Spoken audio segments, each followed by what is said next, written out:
This podcast is part of the Deluxe Edition Network. To find other great shows on the network, head over to deluxeeditionnetwork.com. That's deluxeeditionnetwork.com.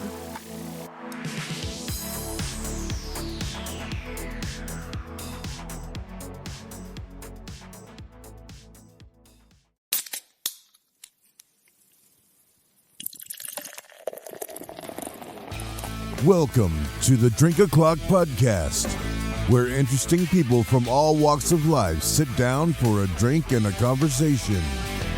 Each week, Drink O'Clock features a diverse range of guests who share their stories, expertise, and insights. Hosted by Rob Max AVV Valencias. This podcast is the perfect way to unwind and hear from some amazing people over a refreshing beverage. So, sit back, grab your favorite drink, and enjoy the conversation on Drink O'Clock.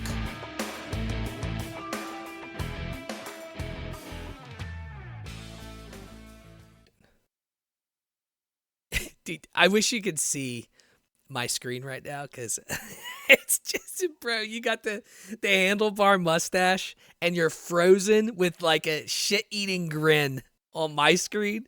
Hold on. You're gonna fucking die. I promise you, that's accurate. I'm just holding my face. Look at this shit. Hold on, I'll bring it up. You're gonna fucking die. All right, here we go. Oh, it's the little things in life. And this is what I'm gonna stare at. Look at this shit, bro. At least it got Queens in it. I'm good. Yeah, that's true. That's true. But hey, look, if it records, that's all that fucking matters. But technology aside, all right, let's not share this shit. Technology aside, I really appreciate you hopping on the podcast. I know that you have some fucking vodka over there, so I always cheers to start this shit. Because let's be honest. A little sip to make the demons go away. Yeah, demons. Who's got demons? I don't know what you're talking about. I'm from Queens, but demons everywhere. So I listened to your pod. So obviously, me and Burley, I probably talk to him more than I talk to like people that are friends of mine that are in, like half a foot away from me. He specifically said, you gotta interview this guy. He's fucking awesome. He's hilarious. And I was like, well, fuck. I mean, I gotta have him on the show. And I've been on Burley's show a couple times, and I get to let loose on Burley's show. Yeah. Not that I don't do that on this show, but this show's more. It's more about you. Like, what have you done? What are you doing? What got you to where you are? His is like, hey, look, have you seen that, cows' testicles have enlarged 100% over 10 years? And then he shows a picture of cows' testicles, and you're like, wow, okay, those are pretty big testicles. It's a different style show. That's pretty much what Burley and I message each other back all day long. I love him, man. Shout out, Burley. I love you, dude, man. I just met Burley a couple months ago. I met him through my brother from another mother, Kevin Sanchez. I don't know if you met Kevin yet. Kevin is. I haven't. You have. He interviews a lot of comedians. That's his thing. He loves it. So you met Kevin. I haven't met him, but I watched the episode. Kevin's hilarious. Yeah, that's like out of, I guess, what do they call that? The third degree. I know, right? But like in a creepy way. Yeah. I know him, kinda. That's our Kevin Bacon. Look, some of the shit that Burley says, I am shocked that YouTube had. Like, YouTube definitely fucks with him on the algorithm. Like 100%. Because like the episodes I've been with him, sometimes we'll get like crazy good views, and then sometimes, what were we talking about? I think we were talking about how do blind people wipe their ass, and he posted that clip, and someone that was blind was commenting like, we don't do that, blah blah blah, and then we both looked at each other, and I was like, well, how are they typing that shit? How do they even know like what we're doing right now. And it's so I forget what he commented. Well, you should have told him. Like, he was you should have told him like there was actual visual stuff going on that would have justified it, but you didn't get a chance to see it. You missed half the show, motherfucker. Why are you on YouTube? You don't even have a right to fucking respond. You didn't see the visual part. It was totally justified. Like, is there a Braille tube? And if there isn't, I'm coining it right now live on the show. Braille tube. Man. Let's go, baby. Looking to make some money because I don't make any money on the podcast. I just sink it. I don't. At this point, it's a hobby, so it's better than just drinking all the time by myself. Yeah. I feel like it's better than. It gives me an excuse to drink on a Tuesday. Now at least you're talking to somebody while you're drinking. That's a big cup of. What are you drinking there? Whiskey? It's a old fashioned. So. Oh, you're making cocktails. Hear me out. I'm a pussy, okay? I'm a pussy. I'm trying to open my palate to whiskey. Right. And I've gotten better with it. I never used to drink whiskey at all. Yeah. I would just drink rum and mixed drinks. And I've been trying to open the palate to more and more whiskey. So now I try old fashions anywhere I go. Right. It's my thing. Yeah. And my home old fashioned is with not Did like you say home old whiskey. It's my home old fashioned. Oh, home old fashioned. Yeah, I think you said home old fashioned. This is my hobo old fashioned. It's got some testicle hair, a little bit of whiskey, probably mostly piss from my toilet, and I garnish it with a little bit of STDs. It sounds like sounds good, right? Yeah, I saw a movie about that. It's called Midsummer. I saw it yesterday. Don't do a spit take. I can hear my dogs upstairs freaking out. I feel bad because we live in like that row home style, like the two houses that share the wall. Called a trailer, bro. And yeah. Well, no, believe it or not, my mom. I grew up in trailer parks, which that's a whole nother fuck. That's trailer fucking awesome. Wild, honestly, I grew up in fucking Queens in apartments. I kind of envy you. I kind of always wished I was born in a trailer park. You see a lot of shit. Here, I'll before we get into you, and let me tell you a story of the trailer park, okay? So you'll probably get a kick out of this. Yeah. It was traumatizing when I was a kid. Growing up, my mom would always make sure we had like house pets. So we would always have hamsters, right? I had one. Yeah, growing up, especially like, how old are you, Josh? I'm in my late 30s. There you go. Same here. I'm 37. like 50. So, really? No, I'm 40. I think I'm 43 now. I think. You could fool me, dude. You don't look. I got way more gray hair than you, and I'm definitely at least 5 or 6 years younger than you. So, hey, look, you're need taking to drink care of yourself, your man. whiskey straight, bro. I know. I need to stop. I need to fucking roll out my dick and untuck it from my vagina right now. No one said that, bro. You should leave it. You should leave it tucked all the way inside your vagina. Well, I'm not even gonna get into that. But so anyway, back to the trailer park.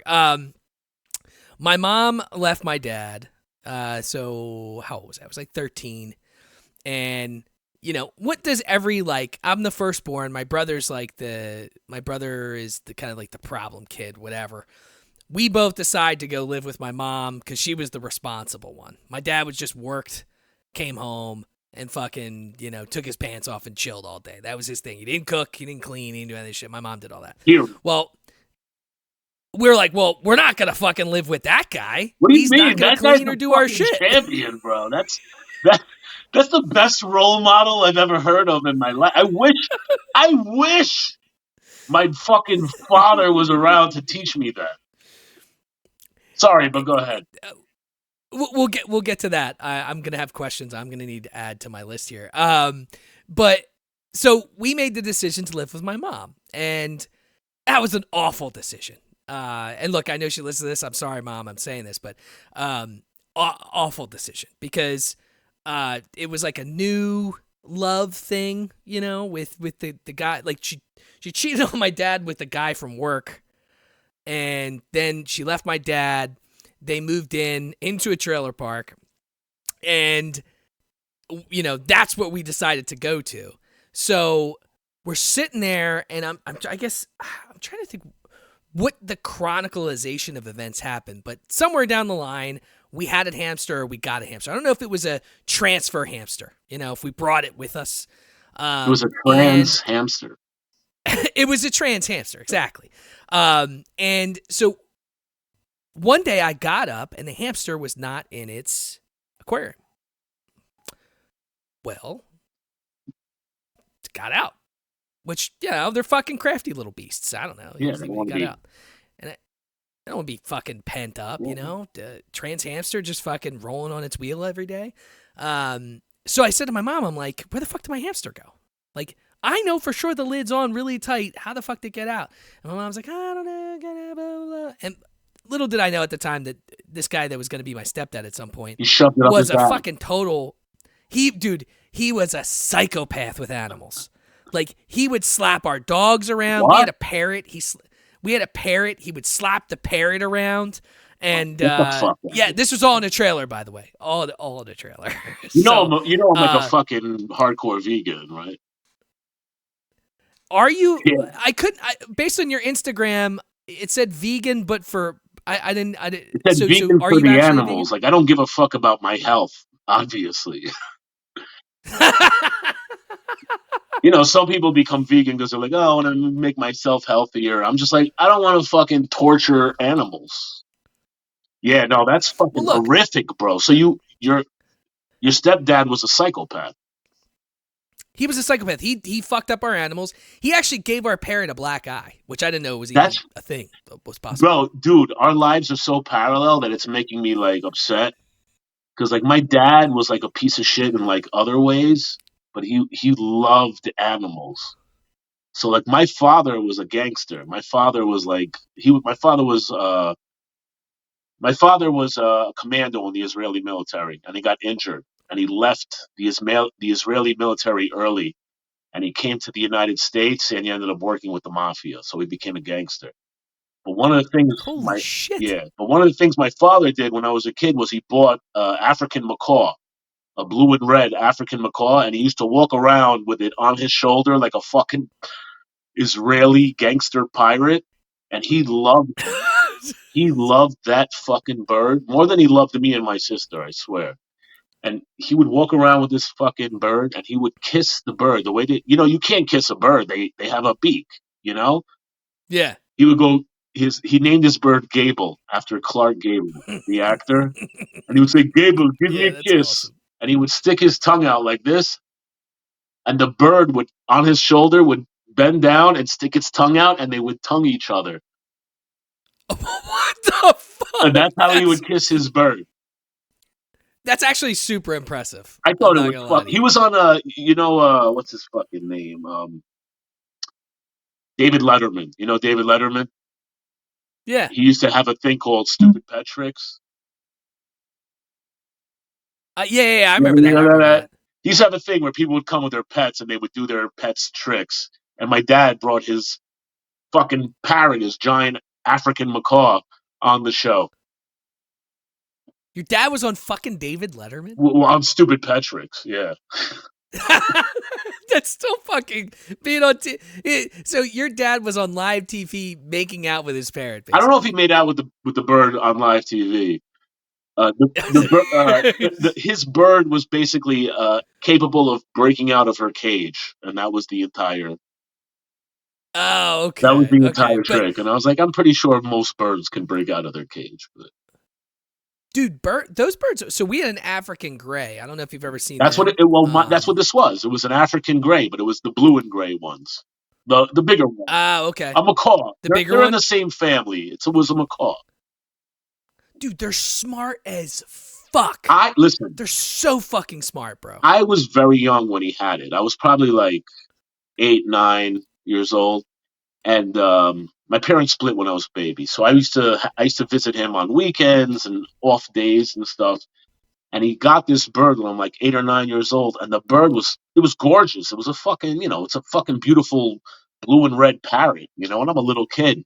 but it was the most vicious fucking animal. Like anyone who came close, it was like, "Wah, car!" And it was trying to bite people off. But my dad was this big monster, and it was like him and his monster fucking parrot. And I swear, this is a true story. My father left me. I used to go visit him on the weekends sometimes, and I was staying in the apartment, and he would let me bring a friend with me. He lived in Jersey in this beautiful penthouse, and he would let me like bring a friend with me for the weekend. So I brought my friend David with me, and we stayed for the weekend.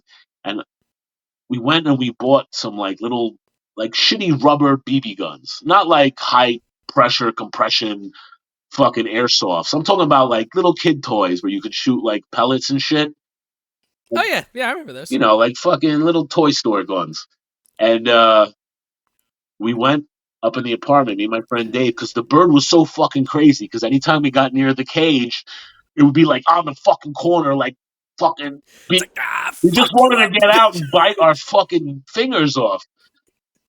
And I loved animals, but he was such a fucking asshole, this bird. And we fucking took this little BB gun, and me and my friend David started shooting pellets at the fucking bird. And they couldn't hurt. We shot each other with it. It's nothing, you know. But we're shooting at the fucking bird, and my father walks in out of nowhere because he used to leave us alone for like 12 hours at a time. And he walks in, and my dad's like a nut job, like this big, giant, scary dude. And he sees us shooting the bird, and he walks up to us, and he just looks at us with like a death stare, and he takes the gun and he starts shooting at the bird.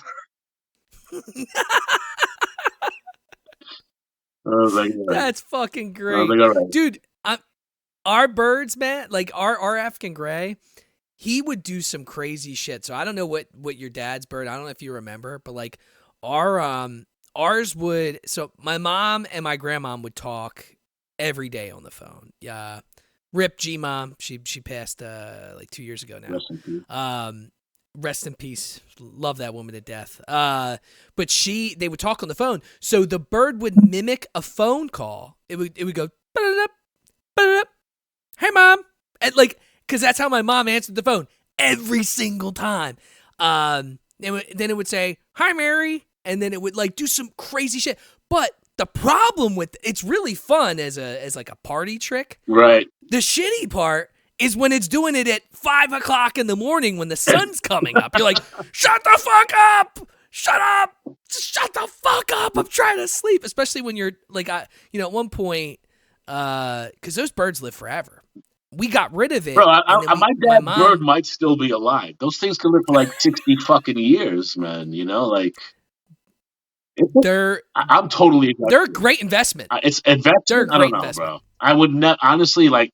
I love animals. I love them to fucking. I like too much to like a bad degree, but I would never in my life get a fucking bird as a pet. I think it's the worst thing in the world. First of all, I feel terrible. Like, how are you gonna take something that wants to like fly fucking everywhere and just put it in like a fucking cubic meter of space to fucking live in?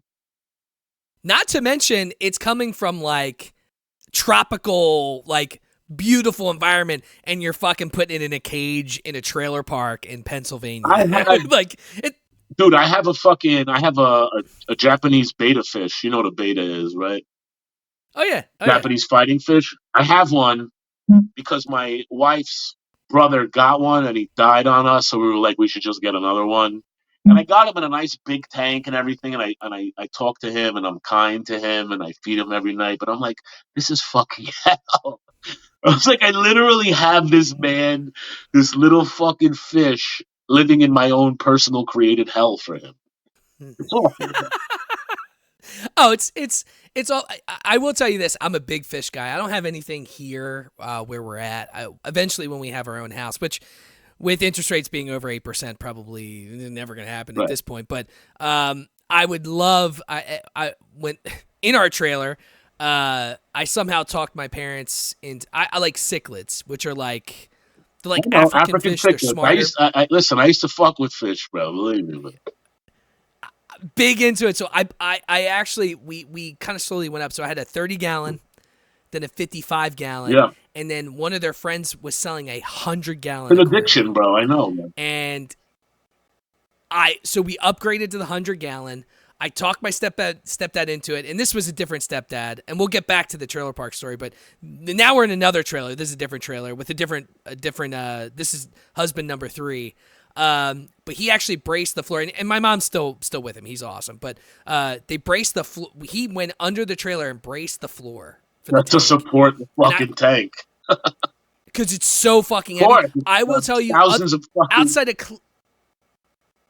of cleaning it, it was one of the coolest things I've ever fucking had. Yeah, it's fucking dope. Because anything you put in there grows to its full potential, for the most part, right? Cichlid-wise. So, like, I can tell you, like, I don't remember what I did yesterday, but I could tell you about fish I had 20 years ago. like their names, what they did, what size they were. We had my mom's name is Mary, and Tom is my stepdad. So I had do you know what Oscars are? Not Oscars. Yeah, Oscars. I know 100%. Yes, of course. So we had a pink one and the black one, and it was Tom and Mary. And Oscars are like dogs of cichlids, right? They don't really do anything except just eat. Yeah. But they're also like, you could pet them. Like, we could literally put our finger in and just like pet their top. But they'll eat anything. So we had those. I had blue freshwater lobsters. You ever hear of convicts? The black and white ones you're talking about? The black stripe. Yeah, I know. Yeah, we had those. I actually had some. There's a cichlid called. You ever hear of the Jack Dempsey? I think I have. Yeah. So it's this beautiful fucking fish, dude. It's like a dark blue. Do you remember that old school children's book of the blue fish that had like the rainbow? One fish, two fish, 3 fish, blue fish. That fucking one. I think that one. Yeah. Okay. This fish it has like those designs.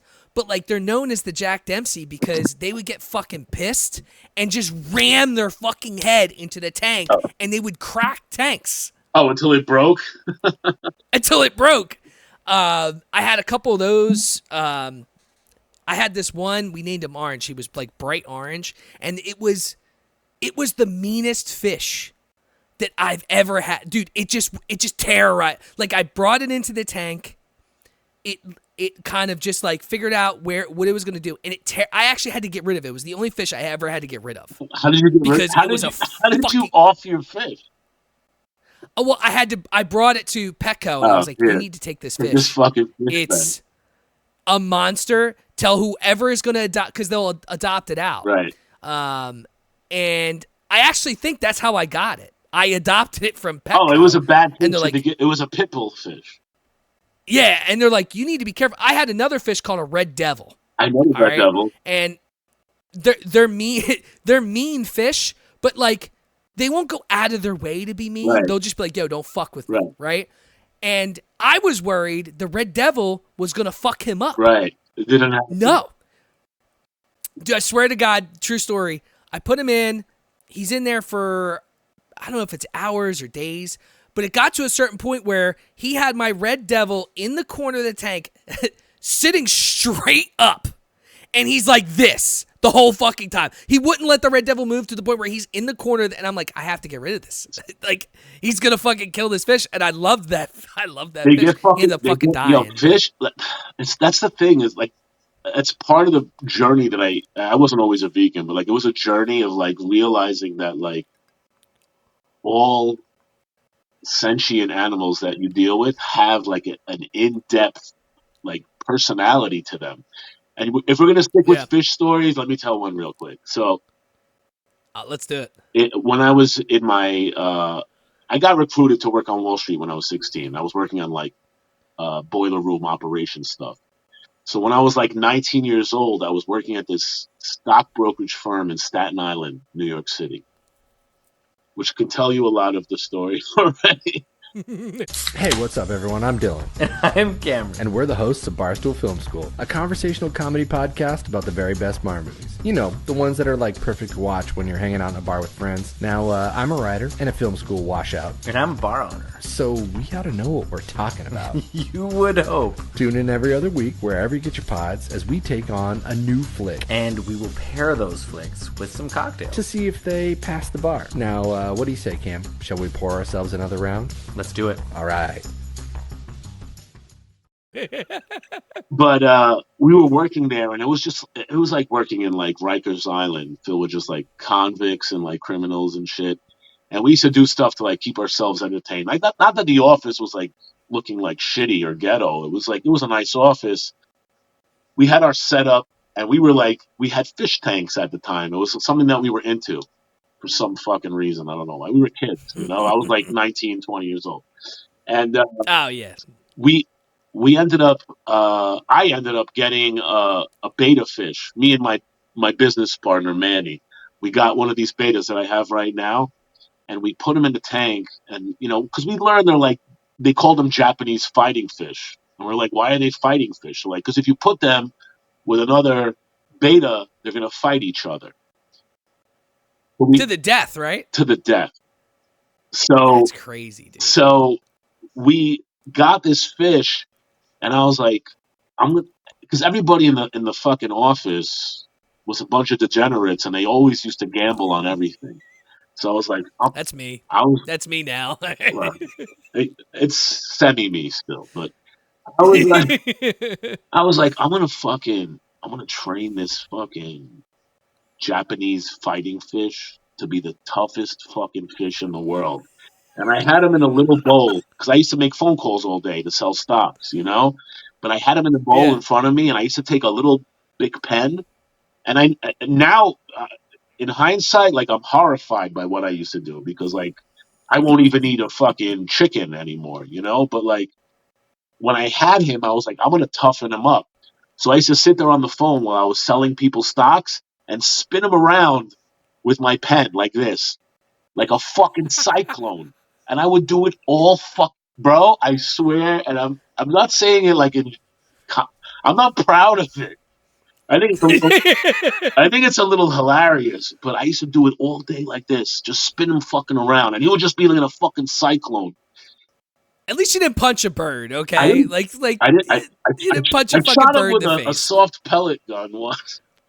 That's okay. That's fine. You don't have that on your conscience. You're fine. But I would do it over and over and over again, and like he didn't die. He got like stronger, like with the more like I used to fucking spin the thing around, and then I got to the point where I would stick the pen into the tank, and he would fucking bite at the fucking pen. He would come and bite at the pen, and then it got to the point where I would take the pen and I would lift it a little bit higher and higher every time, and he would come higher and higher. He would come and try to bite the pen. I got him to the point where I would lift the pen about a quarter of an inch to an inch out of the water, and he would jump out of the water like a fucking great white looking for a seal, and he would bite onto the fucking pen. And when that happened, I was like, I'm ready to fight this fish against any fish. And I challenged. You trained the Mike Tyson of Japanese fighting fish, bro. My fish would take Mike Tyson out at that time. Holy shit. So I challenged all the degenerates in my office. There was like 20, 30 fucking retards from New York City. And I was like, I would challenge any one of you guys to get a Japanese fighting fish to fight my fish. They'll fuck your fish up. And several people did. My fish fought 6 times. Undefeated. He murdered 6 fish. Holy shit. But this is the thing that you don't understand about fighting Japanese fighting fish. He doesn't kill them like right away. It doesn't happen like that. So you got to put them into a tank together, and the fight takes place over like 20 hours. So we would put them in together, and like our fish would like bite each other, and like we would watch it over like 7 hours, but like it's very slow, like they would just bite each other every now and then. And then usually we would just leave at the end of the day and come back in the morning, and then whoever was dead was the loser, and whoever won. And my fish killed 6 fucking fish in a row. I won like $2,000. Holy shit. And this fish would have remained undefeated. And he is undefeated because unfortunately what happened was some fucking jerk off came into my office, like some other idiot broker, and he was like, "Oh, I heard your fish jumps out the water to bite or he saw us do it because the fish would jump out the fucking water and bite the bottom of the pen. And I was like, yeah, he does it. I was like, go ahead, try it. And I'm like sitting there working and I'm on the phone and he goes and he puts the fucking pen and he puts the pen higher and higher and he pulls the pen a little too high and the fish jumped. I swear to God, this is the truth. He jumped so fucking high. The beta, the Japanese fighting fish, landed on the drywall behind the tank. And like unfinished drywall, like it's a little gritty, like it's like sandy. Yeah. He just landed on that. And I was like, what'd you do to my fish? And I went over and I had to peel him off the drywall and put him back in. And that was it. He was dead in a couple of hours. The shock killed him. Oh, that's rough, Rest bro. in peace, champion. Jeez, rip fucking Bro, he was champion, such a fucking bro. champion. But I would never do that again. I think it's awful. I think every animal is sentient and you should never do that.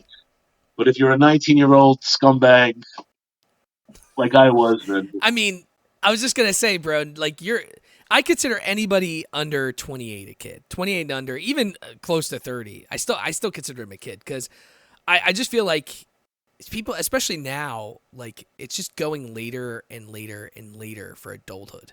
And bro, I had to grow up early as fuck.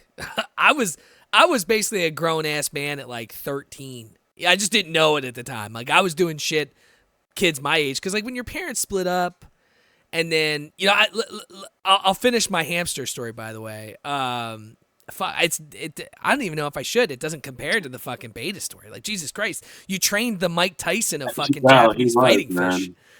and he unfortunately he got led astray by we'll say heroin or something. You know how much animosity I still hold to that piece of shit to this day. In my head, I'm like, that fish would still be alive. He'd be like this right now. He'd be fucking everything up. Jesus Christ. Tell me But about yeah, your so hamster.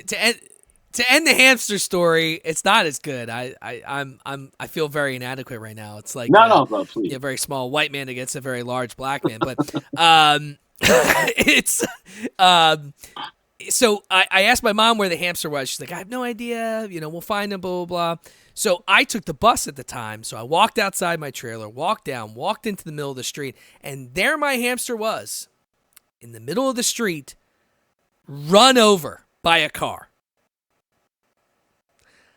I have never met anyone that had a fucking hamster, which is a docile pet in your home, that's been run over by a fucking vehicle in a trailer park. And I couldn't even go to school that day. I was bawling my eyes out. And I knew it was my fucking soon-to-be fucking retarded stepdad who probably convinced my mom, hey, just fucking, we don't need this shit. Let it roam. Let it be free. And it's like, hamsters, have you seen a hamster in the wild? No. I've never seen a hamster in the wild. I don't think they're actually a wild animal. I'm pretty sure. like those motherfuckers would be eaten instantly by various organisms that are out and about all the time, right? Even fucking house cats that are like inside outside would destroy a hamster. Anyway, I still never forgot that to this day. And he was just, I feel like any people that do that shit with fucking animals, dude, You're just a piece of fucking garbage. Lock them up for life. Get them I actually care more about. So I have dogs, right? And they're my kids, and I'll probably never have kids. But so I have 2 dogs. It's Captain and Morgan. Yeah. My babies. And what kind of dog? They are. They're Brussels Griffins. Oh yeah. Oh, there's some fucking characters you got living with you. Yes, sir. They are my bearded animals. Oh, I love them. And from a personality perspective, I've talked about this a million times, but I know people love animals. My boy dog, fucking coolest dog in the world, dude. What's his name? He would never snap at you.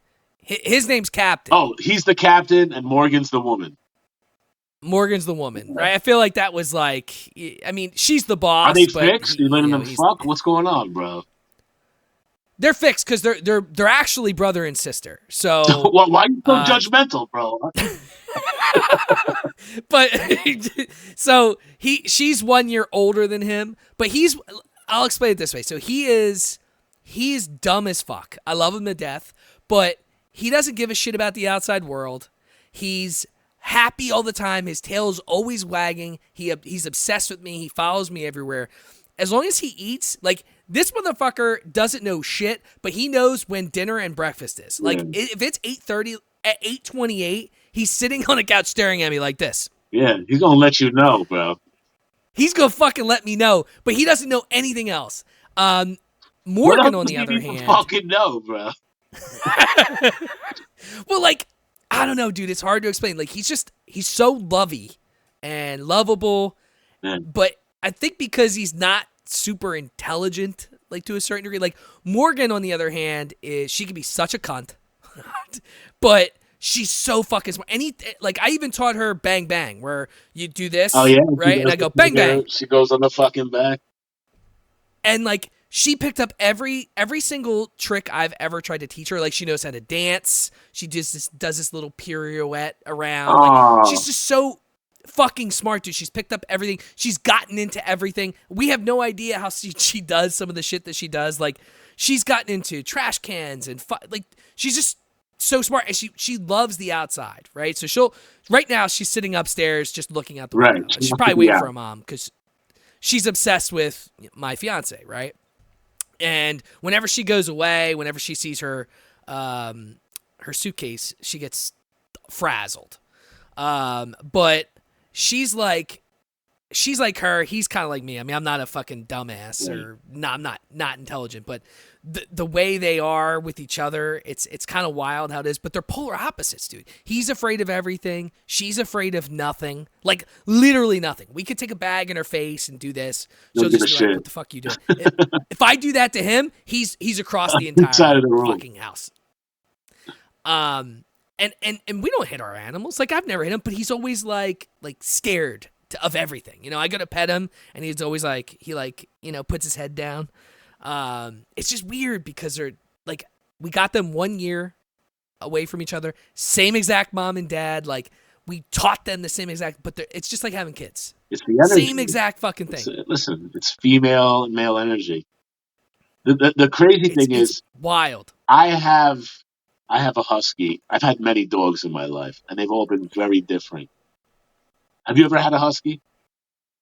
No, my mom is allergic to dogs. Okay. So we grew up with poodles because they're hypo, and these dogs are hypo, but not really. Like, you could probably see on my fucking. I just washed this. Right. They shed, but they don't have really the dander, but it still fucks my mom up. So we had to always have smaller dogs because I feel like they're hypo, and the bigger dogs tend to not be. My mom would die if we had a husky. I am the most. Just so you know, I'm probably more allergic than your mother is. Really? I'm the most super allergic human being that's ever existed, but for some reason I've decided to have dogs and cats in my life. So if you see me in reality, I constantly am just blowing my nose. I'm just constantly pulling hairs out of my fucking face. But dude, there's nothing like having a dog, man. It's the best thing in the fucking world. Honestly, humans are pretty much trash. Humans are awful. Humans are fucking awful. I mean, I've had many, many great friends, and like, some people are still my friends, and I love them very much. But when it comes to like the love that you get, that's unadulterated from an animal, that it's pure and it's genuine, it's something special. But then I got a husky, and I've had a Hovawart, which is my best dog ever, which is like a Rottweiler Shepherd type dog. I had a Shar-Pei. I had a French Bulldog. I had a what else did I fucking have? I don't know. I had a bunch. We love all dogs, dude. It doesn't matter what it is. And I call all dogs puppies. And I also I had cats too. I had two fucking gorgeous, awesome. Honestly, the cats were better than dogs. I don't care what people. And I'm like a big dog person, but I'm like, the cats were the best, man, because they just would chill the fuck out. They would love you and just like disappear. You could leave your cat for like 2 weeks, just fill 2-3 giant bowls of food and water, and like they'd be chill. They'd be like, I'm all right. I don't even want you to live with me. But then I get this husky. I got this husky like 2 years ago. This is not a dog. If you've never had a husky before, it's a completely different animal. A husky is closer to a wolf than it is to a dog. It doesn't really give a shit about you. It doesn't really trust you.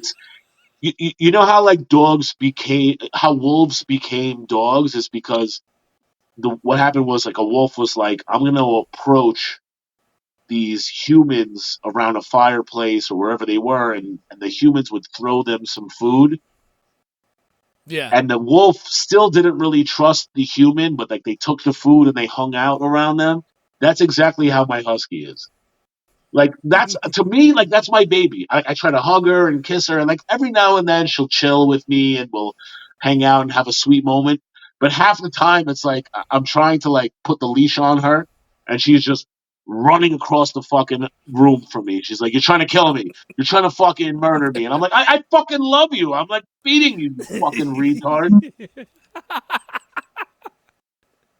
Oh, dude, it's wild, man. Like, anyone listening, if you're, either thinking about getting it, I've never owned a cat. I think I had cats a little bit when I was younger before my mom realized how allergic she was.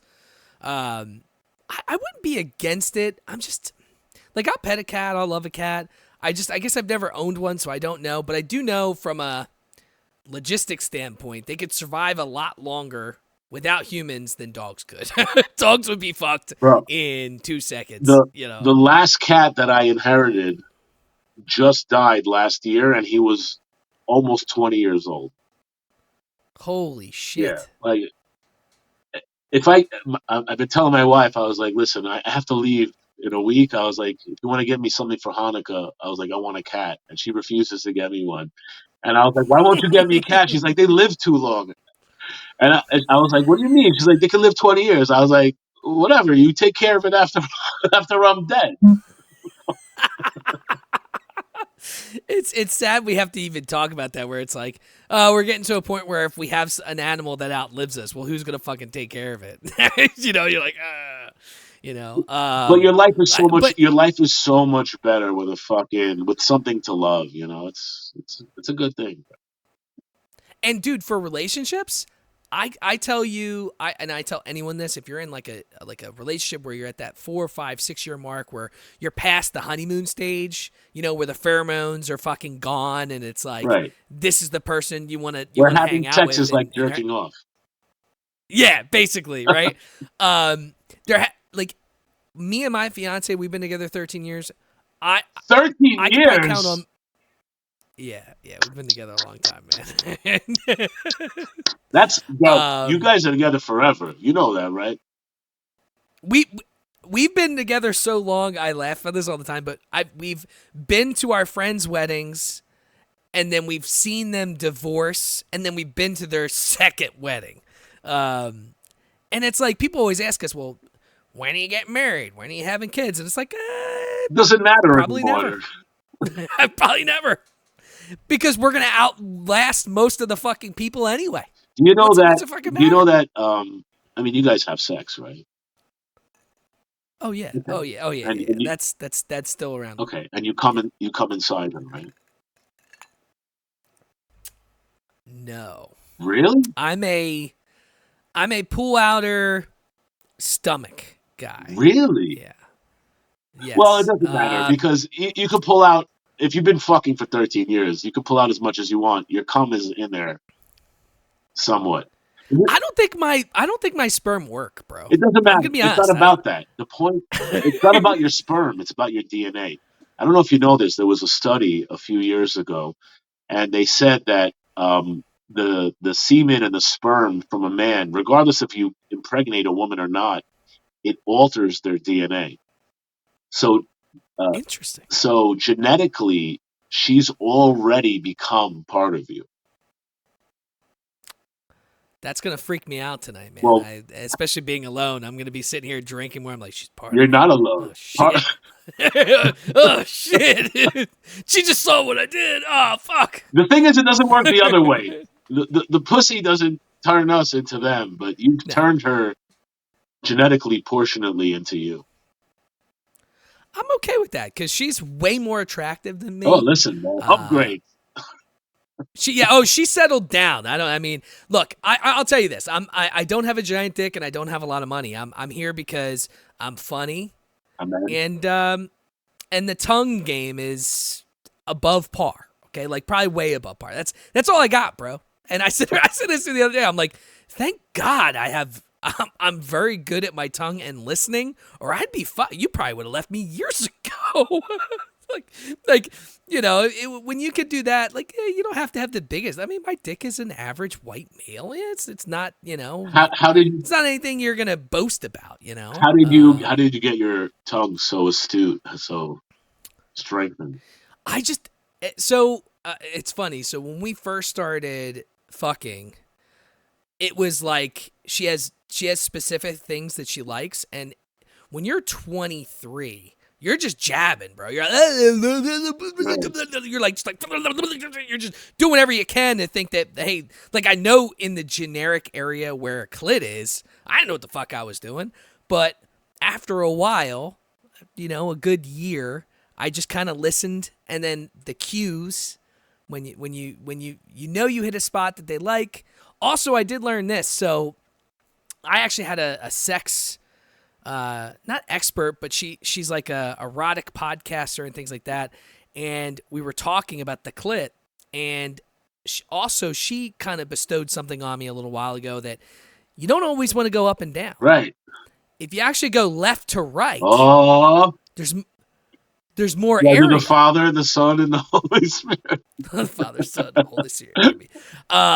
And that's how you should treat the clit. Not even gonna lie to you. Well, I'm Jewish. And honestly, that has invigorated even more shit. I'm Jewish, so I do the special maneuver. I do the Star of David. I go, You gotta go up, down, left, right. You're hitting a lot of points there, bro. You're like fucking. This is why the Jews control the media, bro. Hey, look, man. I love Jewish people. Well, what would we do without Jewish people? Yeah. Let's be honest. I mean, we're gonna find out if Hamas wins. That was on my list to talk to you about. I'm like, I don't know how to fucking talk about it because, like, here's the thing. I brought this up with one of my past guests. I don't really know. I only know what the media has up, and the media, all they do is lie. Right. I don't know what the fuck. So it's like, what do you believe? It's like, this is what's coming at you as a human. And it's like, that's what I'm supposed to believe. But then there's so many other things. It's like, who's the villain? Who's not the villain? Right. Who's doing bad shit? Who's not doing bad shit? Because, like, you get both sides. And it's like, I feel like, dude, in today's day and age, it's so hard to back a side. And I'm not saying I don't know the fucking conflict enough to be like, all right, that's obviously wrong. It's only just shit you see online. Right. Right? Like. And unfortunately, what online is a little skewed, Yeah, you get the, and so for me, I don't want to say I'm a fence sitter, but I always try to like be above just looking on Twitter and going like, that's the whole point of my show is my goal is to not go with what the masses go with, because half the time that's not even correct. Yeah, right. We're just like going, oh yeah, that's wrong. Oh yeah, that's bad. Oh, it's like you're guilty now until you prove that you're innocent. Right. It's supposed to be the other way around, right? And I feel like that's how the media is and shit like that. So for me, I don't take stances on things unless I've done the research, and I've not done enough research to be like, this is what's wrong and this is why the conflict happened. But you can bestow some knowledge on me if you like. Yeah, I mean, listen, I'm an Israeli first generation American Jew. So like I'm highly vested into it. I mean, what's happening, what we're seeing, what's going on right now is it's a very crazy time, especially if you're a Jew, because you're seeing people chanting in the streets, your death and your demise. And that's so insane, dude. As somebody who grew up in Queens, I grew up in Queens, New York City. My friends growing up were Christian, Catholic, Muslim, Hindu, Sikh. Everybody was from every religion. Everybody I knew growing up was from somewhere else in the world. We were all first generation Americans, like myself. And we were nasty to each other. In fact, I'm a stand-up comic. Like, I do a joke. Yeah. I do a joke. There was a big controversy about critical race theory. You know what critical race theory they're talking about? I do not know. Critical race theory was an idea that they wanted to teach towards kids, teaching them about critical race theory. And critical race theory basically teaches you how some races would oppress other races. And to me personally, I think it's the most ridiculous, asinine type of theory to teach. But my joke was that I grew up with critical race theory. I grew up with a bunch of races, and we were all very critical of each other because that was the truth. Like we used to like, like, oh, you fucking Jew, you fucking Hindu, and like that's normal. Like when you're a kid, like it's okay to like find differences amongst each other and like pick on each other for who you're not, who you are different from. Um, but that's something you do when you're a kid. Like we're fucking adults now. I'm an adult. I don't have any criticism towards any other race. I think everybody should live equally amongst each other. I think that everybody should respect each other. And unfortunately, like what's happening right now is what I'm seeing is that an overwhelming influence from the world just completely wanting all Jews to die again, which happens every 100 years or every 50 years. I'm I was gonna say it seems like it happens like every certain turnabout. It's like well, people are like, we don't know who to fuck with. Let's just fuck with the Jews. well, It's like it's wild. well. If you, I know you definitely don't know this because you're not Jewish, but we have a holiday every year called Passover, and Yep. you've heard of Passover before. That's when the Jews left Egypt. But one of the things that we do during Passover is we read a thing from the Haggadah, which basically speaks about the trials and the tribulations of being a Jew.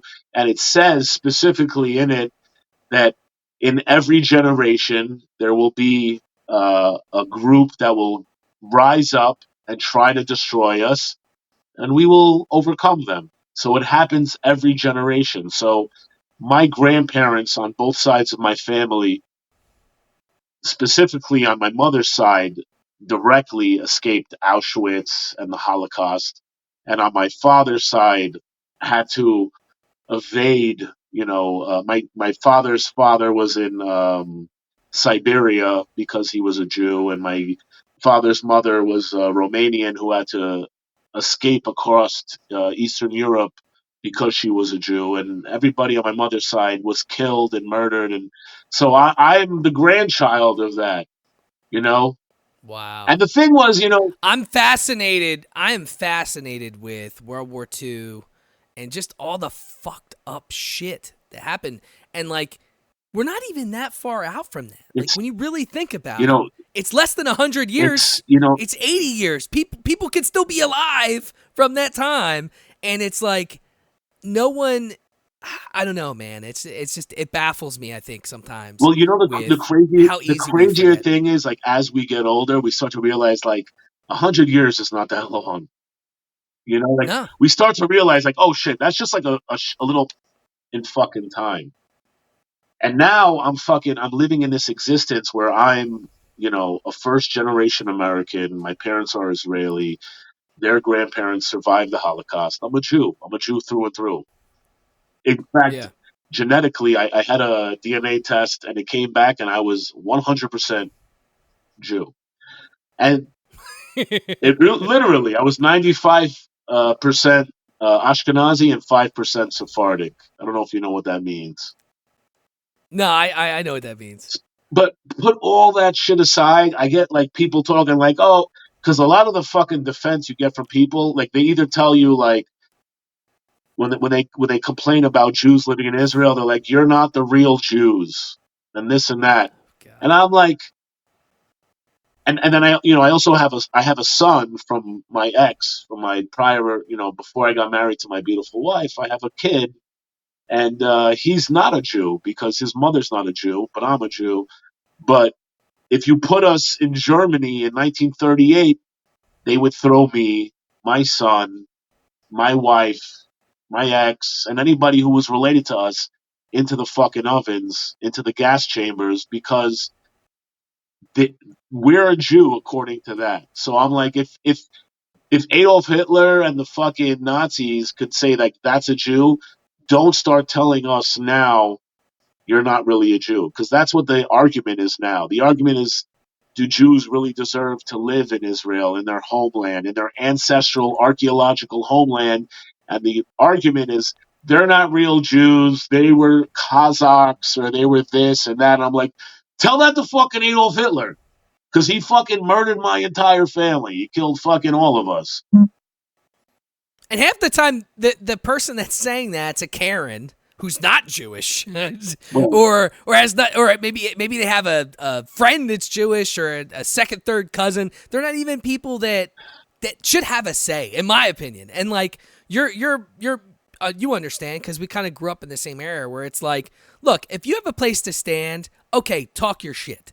If you don't have fucking, like, if you're not part of that, you shouldn't have a fucking say. And I think that's the problem with a lot of shit now. It's like, we have people that have too much say that shouldn't have to say. Right. Right? Before it was not enough people had enough say, so you weren't seeing everything, right? Because social media, now 2 million people have a say that shouldn't have a say. I think it's like a lot of people have a lot of fucking opinions, but I don't think they like. I think everybody's opinions is valid, but the thing is this: what people don't understand is that everybody, one of the biggest opinions, like Jews control the world and Jews have this like amazing power. First of all, let me let you know something. I'm like $50,000 in debt. I don't control shit. I don't even have control of the remote control in my apartment. My wife does. Okay. Same. I don't have shit. So it's not me controlling you or anything like that. And like they're trying to say like Jews control the world and Jews have all this influence and fucking and power. But the truth of the matter is there's literally 16 million Jews in the world. Like, I don't know if people understand that. There's 16 million people who are Jewish or are accused of being Jewish, who might claim that they're Jewish. Is probably 14 million.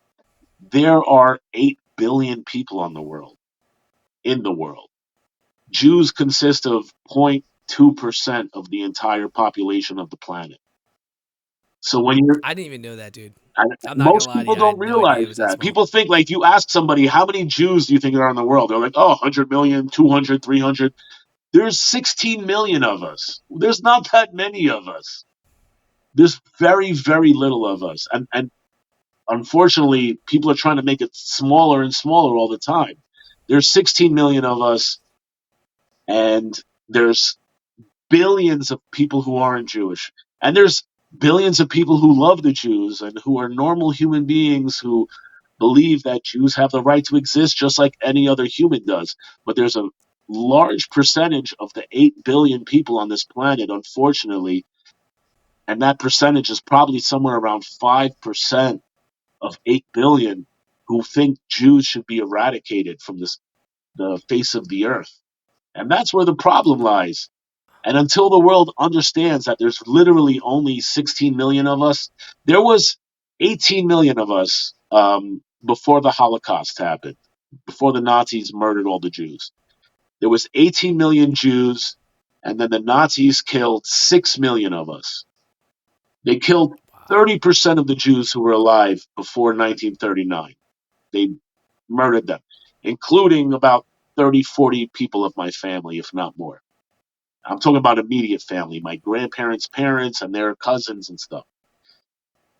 That's wild to me, dude. It is fucking wild. It's wild. It's insane. And now we're coming back to a place in reality where people are back in the same place where they're like, well, fuck the Jews and fuck Israel and this and then fuck Zionists. And I'm like, listen, you guys don't understand. We live in our ancestral homeland now because wherever we went, eventually they tried to kill us. They tried to kill us in the Spanish Inquisition. The Romans killed us. The Byzantines killed us. They killed us basically everywhere, except for the United States, which is my homeland, which I fucking pledge my allegiance with my full heart. I love this country as much as I love the land of Israel, and I love it as much as I love being a Jew. I love the United States. I'm a fucking diehard, hardcore fucking patriot. Like I'm as hardcore as you can get. I love this fucking country. I love the United States. I would fight to the death for the United States. I would do the same for Israel. And I know that we are one of the same. And I believe in my heart of heart that both of these countries are tied together because we both have an inherent belief in God, in justice, and in democracy. And Israel is the only real democracy, the real place in the Middle East out of all the places. And if you look at a map of the Middle East, it's huge. And Israel is a tiny little sliver, and that's the tiny little piece of democracy that lives there where Jews, Christians, Hindus, Sikhs, Palestinians. There are over 2 million Arab Palestinians who live in the state of Israel with full rights. That doesn't exist in any other place where you'd have an opposing religion or theocracy. In the Jewish state, there are 2 million out of, and it's not a huge country, it's 9 million people. Out of 9 million, 2 million are Arab Muslims who live there with full rights. They serve in the government, they serve in the military, they serve in education and industry. It is the one beacon of democracy in the entire Middle East, the real democracy. There might be some falsehoods, and Turkey thinks they're a democracy. Meanwhile, that guy's the president for the last fucking 20 years. Israel's the one real democracy. America's a democracy. We're both blessed by God, and yeah. So God bless America and God bless Israel. I agree. And you know what, man? One thing I will say, well, two things. One, to go back to the media, it seems like the media paints you guys as the juggernaut, which might have been true 1,000 years ago or whatever, right? But in reality, the Jews are the underdogs. Right. Well, in reality, and for me to kind of paint that, so one, I'm Christian, Catholic actually, which is at this point when you say that, people look down on you too these days if you say you're Catholic. not wrong. I don't. As I get older, I will say this: as I get older, more and more of me is like, is there a God? And I start to think more and more about religion. And I work in Medicare, so I work with a lot of seniors Right. in our country. And I learn a lot of things. And for me, I'm still figuring that out. And I know that's weird to say because I'm 37, but I'm figuring that out. I'm here. Am I active? Can you see me? Your screen's up, but it's every time you talk for the first time, it pauses. And so it's fine. It's, kind of, yeah, you're there. I mean, I'm sure it's taping on the back end, bro. So I'm not, if it does, as long as we have the audio. Nah, dude, don't worry about it, man. Don't worry. I'm just going into my full-on speech. Yeah, no, can you go back into it? I'm sorry, bro. I'm sorry I got cut off. Nah, dude, it's not your fault. I was just talking about, so I was saying how the Jews mantra being the underdog, and obviously the media paints you as the other way. I see you guys as the underdogs, and in Philadelphia, that's kind of just how our mentality is for everything here, is that we're always the underdog with everything, Right. with sports, with work, with everything. And so, like, for me, I feel that because I mean, you guys are the underdog. fuck it, we won the Super Bowl in 2017. Fuck I it, know, bro. Philly, I love Philly, bro, man. we love it. And you know I what, love man? underdog. I don't give a fuck about anybody else. And that's how I feel. Like if someone says, hey, I'm from Philly too, it's like an instant bond, I feel like, and I don't know if that's how it feels to be Jewish. I'll never know. I'm not Jewish, but I got to feel like the camaraderie is at least, it's nice to know that like you guys have, like, I know Jewish people have each other's backs because they've been through some crazy shit. Whether it was them, your grandparents, your parents, whatever the fuck the case was, everybody that's Jewish pretty much has each other's backs. Now, I do say you guys have different view sets, and there's like your is it like devout Jews that like follow everything Orthodox. That's what it is. Where it's like they follow everything so much to a T that it's like they're kind of like off on their own, right? Is that how it works? Well, here's the thing with Jews. So, like, Jews were given the Torah by Hashem, by God. We were given, Jews have 613 mitzvahs, rules, codes, things you're supposed to do. Orthodox Jews do their best to do all of them. Wow. Um, It's a lot of I rules. was raised. It's a lot. It's a lot, and a lot of them you can't even do unless you live in Israel. So, like, an Orthodox Jew who lives in the United States can only do like 500 and something of the commandments for a Jew. Wow. I was raised conservative Jew. Conservative Jew is, from the way I interpreted it growing up, was like, yeah, like these are the rules, and like you do the best that you can, and like that's good enough. For an Orthodox Jew, it's not good enough. Like you got to try to do every single rule and regulation that there is. And then you have Reform Jews who are like, I won't eat bacon on Fridays. And But hey, look, I guess to each his own, right? I mean, but the thing is this. But the thing is this. So like, there's a very big differential for like the type of, wherever you sit in your religiousness with Jews. And I'm not the most religious guy in the world. I became more religious when my father passed away because in Judaism, even though my father and I didn't have a close relationship, and whatever was, according to Judaism, when your father passes away, only your son, especially your firstborn son, and I'm his only son, can say a specific prayer where you basically pray for Hashem, for God, the creator of the universe, blessed is he, to accept my father into his heaven, you know? And when my dad died, I started going back to Jewish temple and praying for my father and stuff like that. But growing up, I was never like that devout or that big into it. My grandparents were Holocaust survivors, so we did all the holidays and stuff like that. I always, aside from the religion, I always had a close connection to God, yeah. regardless of like Judaism and the Torah and religion. I always felt I had a fucked up childhood, like just like you did, So like for me to survive through the chaoticness of what I grew up through, I I felt that connection to God. Like I felt that was how I made it through.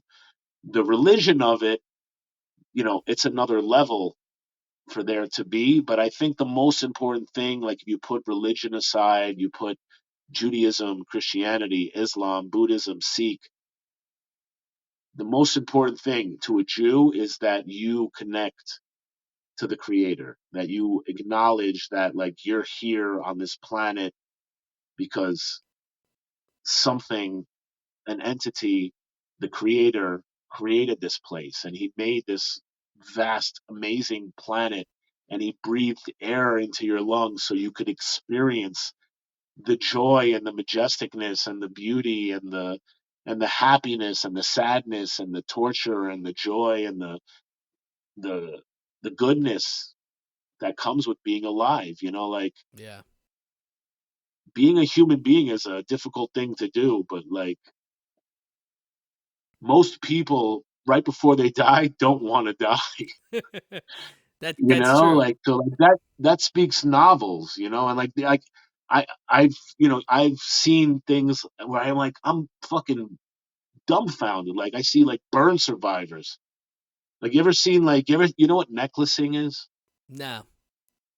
So in South Africa, to punish people who collaborated with the apartheid government, they would put a tire around your neck and then put gasoline in it and light you on fire. Oh. And the tar and the fire would just burn you. And you could listen. I grew up. I might be a little older than you, man. I've seen some terrible shit on the internet. But like I saw like pictures of like survivors of that who were burnt, like where like their skin is fused to their body like that, Oh. and they're alive, and they're thankful that they're still alive. Like they don't want to be dead. Like they're happy to be alive even with their fucking extra crispy creamed body. It's like I I didn't mean, say that to make you laugh. I know. No, I I get that, and I will tell you, for me, I'm at the beginning, I think, of my religious journey, where it's like I believe in the Creator, and I don't really know what that is, and I think as I get older, I'll get it. And I didn't give a fuck when I was in my 20s. I could care less. But Right. as I've gotten older, I've seen people die. I've been around people. I've gotten stories about, all the, working with older people, man. You get some pretty crazy stories of, regrets and things they wish they would have did, and things that they did that made their lives, and just some pretty cool shit. So I've grown into that for myself, and I think I have a long journey to go. Like, I won't lie to you, I have a long way to go to either reclaim, my, I guess, my part of my religion, or if that ever happens, I don't know. But I do believe there's something, and I feel like I'll get there eventually. I don't think, honestly, dude, I don't think you got to reclaim your religion. Just like the most important thing is reclaiming your connection to the creator of the universe. Like, you don't need a book, you don't need a Bible, the Torah, the Quran. You don't need whatever other religious, vehicle they provide to you. And I'm saying this to you as a Jew who believes in the Torah completely. Yeah. I'm telling you, like, the most important thing is like for me, the saddest thing is when I see somebody who's like, I don't believe in God at all. And I think that's like asinine to me. I'm like, there's like, even scientists will tell you, like, if you look at the scientific facts of the Big Bang, like, it couldn't happen without a creator. Like, there's obviously somebody who created this. Divine So intervention, man. without, so like, you gotta just. Anyway, these are the things I tell myself when I'm trying to accept my horrible fate. But aren't we all, baby? That's what I'm saying. Aren't we all? I Yeah, mean, this life is a gift, man. It really is. I I mean, agree. You don't see that I shit mean, we though all when you're have in your to. 20s, right? You just go, I'm fucking Hulk. I can do what I want. Fuck God, I'll do. And then you hit your 30s, like, holy shit, walk it back. It's like man. I wish, like, you spend your young years, and people are always telling you, wait till you get older, wait till you get older, but they don't really tell you.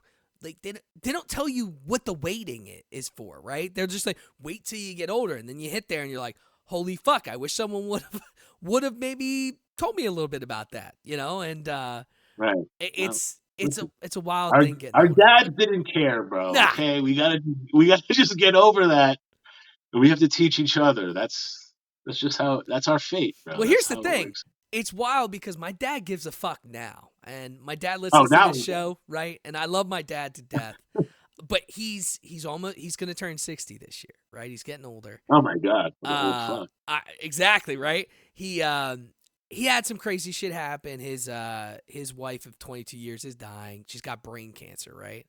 Sorry to And hear that. for my dad, it's like he's been with this person for so long that he thought he would have the rest of his life, and now it's kind of ripped from him, right? And I think for Yeah. people, I don't want to say he took it for granted, but I think a lot of people, and this is my thing from my life, is a couple years ago I said to myself, I don't want to take anything I have for granted anymore. Right. Because we can always look at the negatives of shit, right? I mean, yeah, I wear contacts because my fucking vision sucks, or yeah, oh man, my tire blew out, or I gotta go get my, like, we focus on the negative too much as a society. Focus on Right. the fucking positives, man. Like, I have Absolutely. a fucking hot fiance. I got 2 dogs. One's a little retarded, but he's fucking great. Like, I love my dogs to death. Look, no family is going to be perfect, but if you have a family, if you still have a mom and dad, fucking embrace it, man. I mean, you don't know if they're going to be here tomorrow. And, Dude, you are so unbelievably right. That's the thing, is like, the problem is we get so confused with our personal, like, thoughts of like loss, that we don't realize what kind of blessings we have constantly around us. Like, I mean, look at us, you and I. We have internet that we can bullshit with each other right now. exactly. You look like a clean dude. You probably have running water in your shower, and soap. There's people who don't have any of this shit. Like, we are literally living in a world of constant bliss. I had this question with someone recently. I was like, would you want to be you, like, living in the life you're living now, or like an emperor from 1,000 years ago? I mean, Bro, 1,000 years ago, they didn't have any fucking medicine to cure you from whatever the fuck happened. You would be shitting in a fucking plastic bowl or a metal bowl that there was no running fucking water. Dude, like, most of we're those people living, got like stabbed in their sleep. Like, yeah, no, I'm bro, cool, we're bro. I'll take running water all day, every we're day. literally living in bliss. And the truth is, like, even back then, regardless of like my personal indignation, we are constantly living like God gives us like complete mercy. Every day you wake up, you get food, you can use the bathroom. My legs work. I'm not in a fucking wheelchair.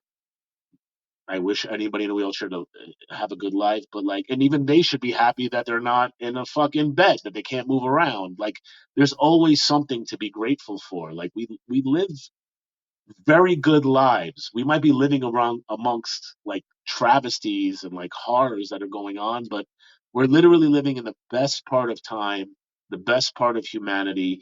We're growing, we're smarter, we're getting further out into the universe. We have, more education and more knowledge than it's ever been available to anybody, like, ever, like, to every single individual.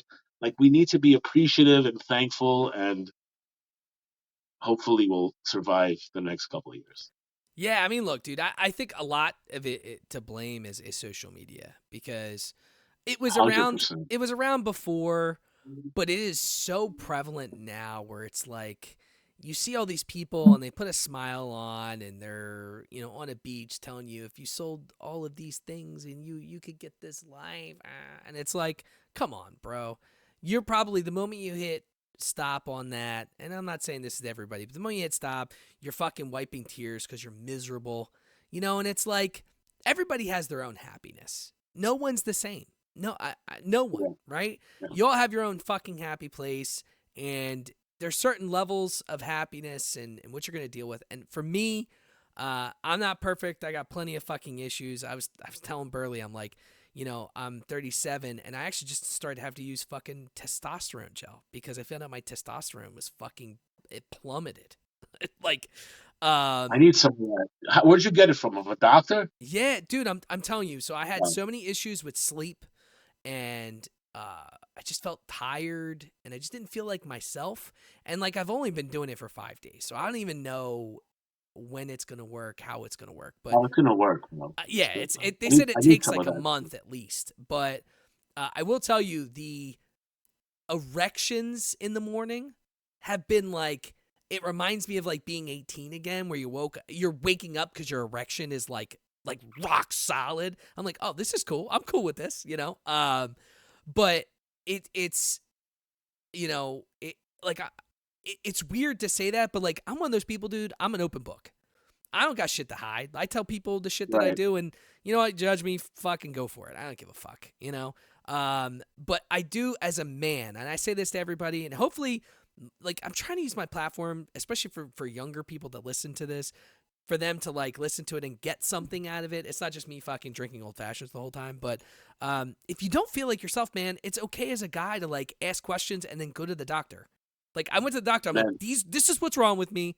And actually, I was talking to Burley. Burley has the same issue, and he's the one that was like, dude, you might have low testosterone. Go talk to your doctor. And I'm like, oh, fuck. Let me go talk to my doctor. And turns out my blood work is immaculate, but my testosterone blows. I mean, it's not the worst it could get, but it's not great. Right. Right? Right. And, I just encourage people, especially young people, like, if you have a problem, man, don't, especially as a guy, dude, as men, we're supposed to be strong and capable, and we don't talk about our feelings. And it's okay. Like, if that's what you want to be, go for it. But I'm one of those people, I talk about my feelings now. I don't fucking push shit down. I say how I feel. And if you don't feel right, tell somebody, whether it's your mind, where you're at, go talk to a psychiatrist. I actually say Yeah. psychologist, because psychiatrists tend to just fucking give you meds and be done with it. Well, those are the ones I like. But if you need something like, Yeah, no, you're 100%. You're 100% right. there's nothing unmasculine about asking for help. I think that's a big fucking problem. Like people confuse like being masculine with being vulnerable. Like you're allowed as a man to go and ask for help and like ask somebody to help you out if you have an issue. There's nothing fucking wrong with that. No. Like people fucking, especially in the world that we live in now, it's like you're gonna need some help. You know what it is? Back in the day, like a couple hundred years ago, you were dead by the time you were like 30 or 40. So True. before any of these fucking issues could even like have time to germinate in your fucking brain, you were dead. Somebody put an axe in your fucking skull. But now we have to live long enough to where we have to fucking be retrospective and introspective and have to deal with these thoughts. Yeah, now we need some help. Yeah, Also, ask we're for living help a from lot God. longer. We're living a lot longer. Like I Too say, long. I say to people now, the age 65, like when you're supposed to retire, that's when people were dying. So they made it 65 because Yeah. you weren't going to They live were like, much you're going to be longer, dead. right? Yeah. Now Yeah. I deal with 65-year-olds that are in better health than me, and Right. they're living until 80 and 90. So it's weird. It's just there's a stigma too with getting older, and I don't really think like, look, man, I'm 37. I still play video games. I don't give a fuck. Oh, man, me too, bro. That's what relieves my stress. And like, yeah, whatever. You could call me a boomer, whatever the fuck you want, but I think if that's what you want to do and that's what helps you, fucking just go do it, man. Like, go do whatever the fuck you want, And that's the point of a lot of the stuff I try to bestow on people, because I think life is too short, bro. And I think when you're in your 20s, you don't think about that shit, And as you start to get older, and I'm still young, but as you get older, you start to really, it starts to set in a little bit. But I wanted to ask you about this because I was listening to the podcast, but I'd love my listeners to hear a little bit about your connection to the Wolf of Wall Street. My direct connection? Just, yeah, whatever, man. I mean, whatever you want to talk about. Well, statute of limitations is gone, so I'm all right. He's looking at his watch. He's like, all right, what's the date? All right, No, I'm good. I'm good. I mean, I've already incriminated myself on several hundred podcasts already. I was recruited to work on Wall Street when I was like 16 or 17 years old. So I worked in boiler room operations on Wall Street when I was like 16, 17. And I did that until I was 24 years old. But around the time when I think I was like 19 years old, 18 or 19 years old, um, I was working for a group of brokers, as you would call it. And we were a fucking amazing team. Like, we were really good. Like, when I first started on Wall Street when I was 16, turning 17 years old, my first day working on Wall Street, I closed 3 accounts. I raised like $20,000 over the phone. That's I was good at both of wild, them. dude. And that Yeah, was, it was good. and that how long ago was that? In the like 90s, 80s? That was 1996 or 7. So you do the math, bro. 20 grand then, that's a lot more now. That's not just like chump I mean, change. it was, but it wasn't. And listen, I don't keep that 20,000. Obviously, Yeah. they would give us a very small percentage, but I was pretending to be an actual legitimate stockbroker. You understand? Like, I was working in this firm. It was a huge firm and everything, but I was using somebody else's name to call and get funds. Um, so I did that for a few. I ended up getting my license. I tried becoming a legitimate stockbroker, and I thought I would. I got a really good score on and that's a crazy test. I don't know if you know. To be a stockbroker, you have to have a Series 7 and a Series. I had a Series 7, a 6, and a 63, and those tests are like kids who go to like Columbia and shit. They get out and they try to take these tests and they fail them and they like shoot themselves. I was Yeah, a high dude. school, Series 7's technically rough. high school. It's rough. I was technically a high school dropout, and me and my 3 retarded friends locked ourselves in my friend's father. My friend's father was a super in a building. We locked ourselves in like a workers' room, and we fucking trained ourselves for like 3 months, and we fucking passed that shit. I got the Wow. highest score. But yeah, no, we did that shit I did it for many years. And what happened to me was I did really well in the beginning. I made a lot of money and like I did well for a kid. And then eventually, when I started to realize that we were fucking scammers and thieves, I didn't realize it at first. I was like, oh, we're just selling stock and shit. And I'm Yeah. just getting paid this amount of money in cash every couple weeks. I thought it was legit, you know? Yeah. Um, but somewhere between me figuring it out and me starting it, we were working somewhere, and the guy I was working for had got a phone call that a firm in Long Island had gotten raided by the feds, the FBI, and they closed them down. And they said, we have all our books. So your books would be these like big black binders that had all the clients in them. And they're like, we have all our books still in the firm. We have the keys and everything.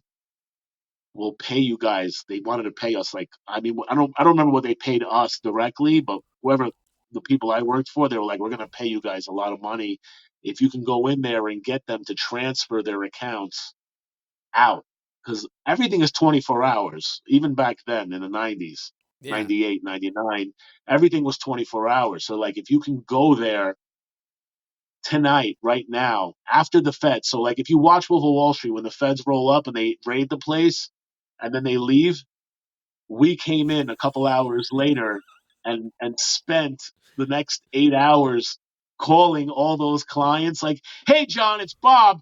I think it's a really good time for you to get your cat. They did a thing called an ACAT. It was an account transfer. So we sent out ACATs all night long to all these clients to transfer their funds to somewhere else before the feds That's closed all fucking the addresses epic. out. That's so Yeah, good, dude. yeah. It was called Stratton Oakmont. That was the name of the place. Holy shit. And that was the fucking place he ran, right? Yeah, that was Jordan Belfort's brokerage firm. I didn't. That's I mean, I had no. I didn't. I hadn't at the time. I had no idea who Jordan Belfort was. I had no. I had no idea. You know, Wolf of Wall Street didn't exist. I didn't know about any of this until the fucking movie came out, and my friends like that was Stratton Oakmont. That was Jordan Belfort's place. holy shit, And then dude. I ended up going on a date with one of the other guys from the movie. One of the like I think it was like the white fatter looking guy in the film. Yeah. I think his daughter I ended up going on a date with.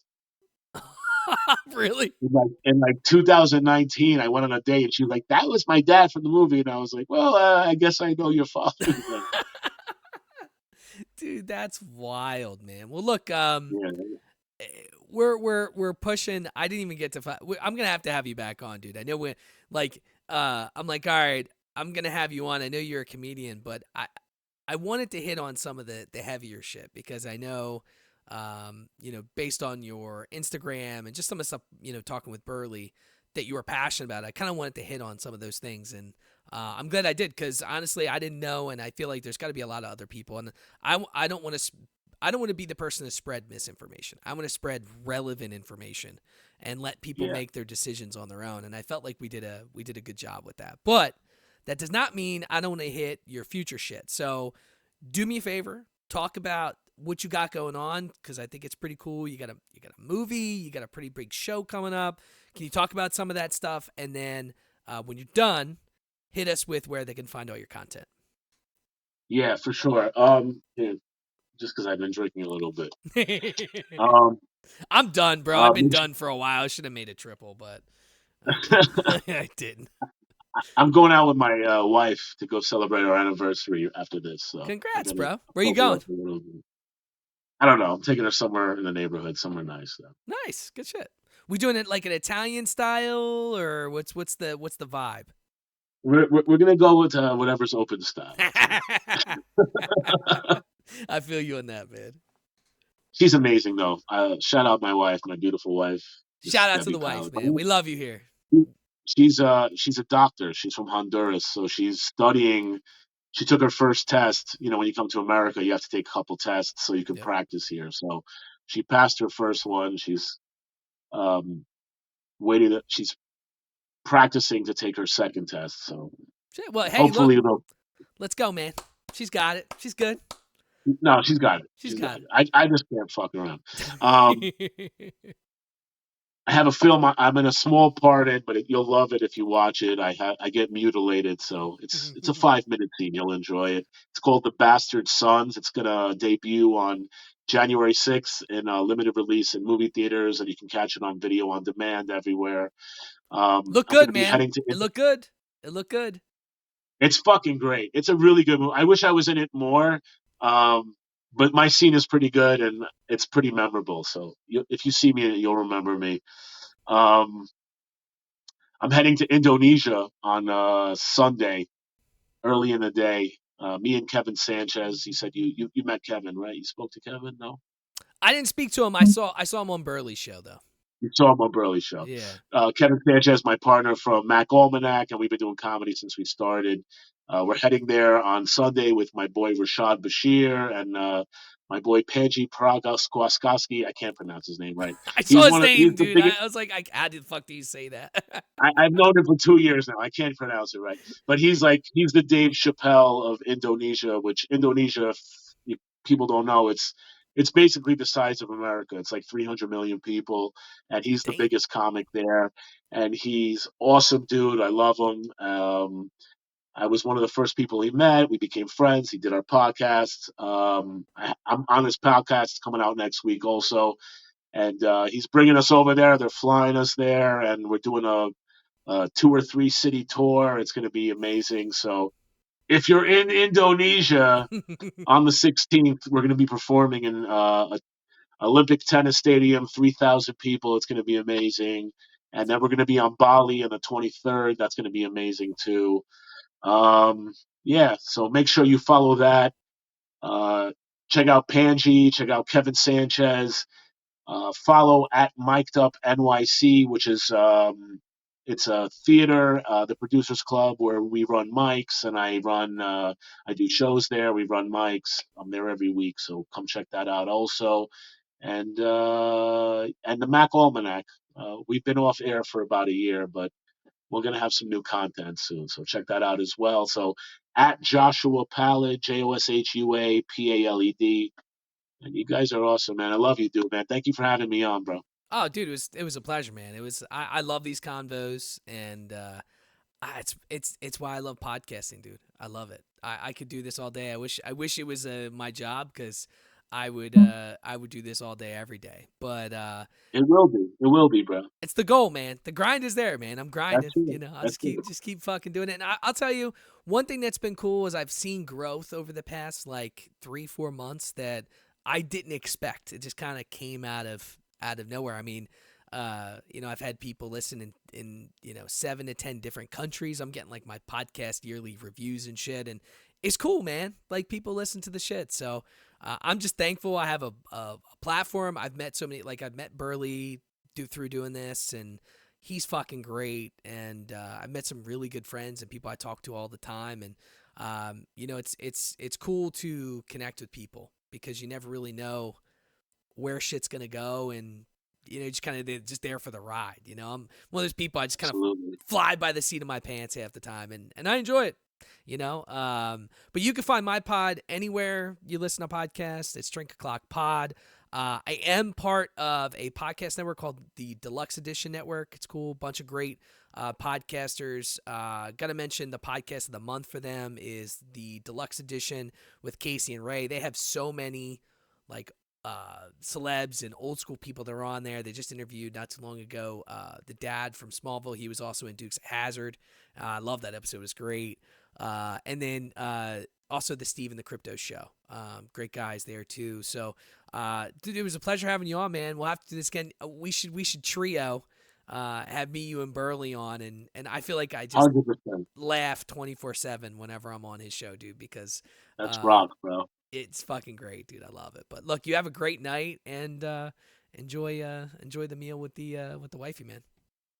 You're awesome, bro. God bless. I love your vibe, dude. Keep rocking, man. You're great. Thank you, man. I appreciate it. Thank you for having me on, bro. Yeah. I'll talk to you soon, bro. You too, man.